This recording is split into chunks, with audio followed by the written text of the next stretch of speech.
going up and services being cut, when this council has the largest ever budget of £318 million. The first time it's over £300 million. And the government has given us a settlement funding assessment of over 9%. And this is part of a package of over £150 million from the government. So why all these higher taxes and cuts to resident services?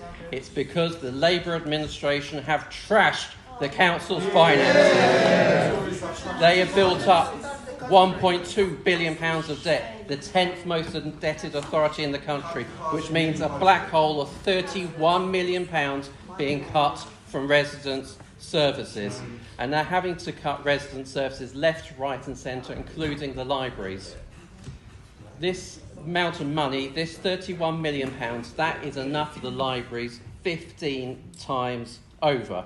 Now, of course, they're going to plead poverty, that they've got no money still, but they still find over £15 million to spend on lavish makeovers. They still find millions of pounds to spend on external consultants, millions of pounds to spend on external solicitors, and the list goes on. It is welcome that the school's budget is increasing. The government has given us an inflation-busting increase. It's also welcome that we're investing more money as a council into social care, and there have been 2 tranches of increases from the government as well. So I very much hope that the administration will continue with its promise to be delivering social work apprenticeships. So the budget, I didn't detect any mentions of all the promises. Where is the Lido? Not a drop of funding. Where are the 50 law officers? Where are the 200 fly tip cameras? Incredibly, at scrutiny, it appeared to be that they were actually arguing against that policy. They promised to turn up the street lights. Not a single light bulb moment, except for taking our policy for low energy light bulbs. They promised free larger bins for recycling bins for all residents. Well, that policy has been binned. They promised over 1,000 electric charging points. Only 65 delivered last year. This year, 0. Not a single volt this year. They promised thousands of extra street trees, but they've taken the axe to the budget. They've actually reduced the number of street trees planted by 80%. The budget has been locked and it's been chopped. And let's move on to the consultation. So the 2 top priorities of residents were waste services and street cleansing. But what do we see from the Labour administration? Promises of 200 fly tip cameras, 0 delivered. Cutting waste enforcement budget, planning to cut the hours at Barrowell Green Recycling Centre. And talking of litter bins, as my colleague Councillor Sampson has been pointing out, the curious case of disappearing street litter bins. And incredibly, the administration say less litter bins are going to make the streets cleaner. Extraordinary. And still they block bringing back weekly bin collections. The residents also said in the consultation they want to get rid of the LTNs. They want to end the wasteful spending on consultants. But did they listen? No. Of course they did. So the administration, £1.2 billion in debt at the brink of bankruptcy, and now they're changing course. A brief history lesson.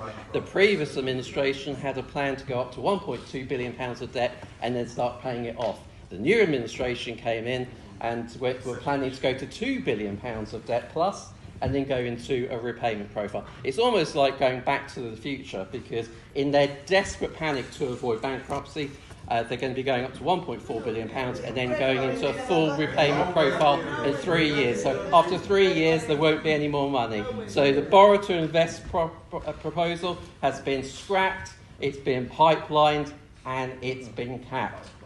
Now, if only somebody had warned the administration of the risks of their fiscal strategy for years. But I was called repeatedly a cracked record. Well, clearly this cracked record was on the right track all along. And they love government. I think that seems to occupy most of the time. But with responsibility is accountability. So let's look at how much attention the administration paid to finance. At the January Cabinet meeting, capital expenditure, hundreds of millions of pounds of spending. How long did they spend on that report? 5 minutes. The crucial Treasury report, when we're at the brink of bankruptcy, how long did they spend on that report? 6 minutes. The medium-term financial strategy, a hugely consequential 100-page plus report. How long did Cabinet spend discussing that crucial report? 7 minutes. That is all you need to know about this Labour administration. And with Labour, it's always higher taxes and more costs. GLA tax up 8.5%, council tax up 4.99%. The first time that Band D council tax is going to be going over £2,000. Inflation-busting increases on rents to council tenants. Inflation-busting increases to tenant charges. Inflation-busting increases on fees and charges. And I'll just talk about 2 fees and charges. So the green bins. So you're increasing the green bins tax from £80 to £100, and residents are outraged by the constant stealth taxes that you're offering. And the residents are even more angry because what you're charging them and what it costs, there's a difference. You're actually bringing in £400,000 more than it actually costs, keeping the costs on residents. Now, with all these increases, clearly the cost of living is nothing to do with the Labour administration.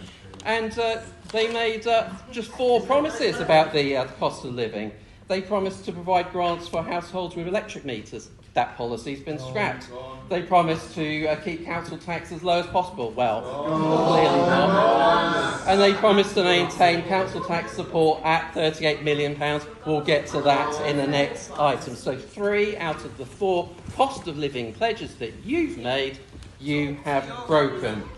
And because the Labour administration have trashed the council's finances, despite us constantly warning of the inherent risks of cuts to services, they can laugh and they can jeer, but it is the residents of Enfield Borough that take the cost of their failures.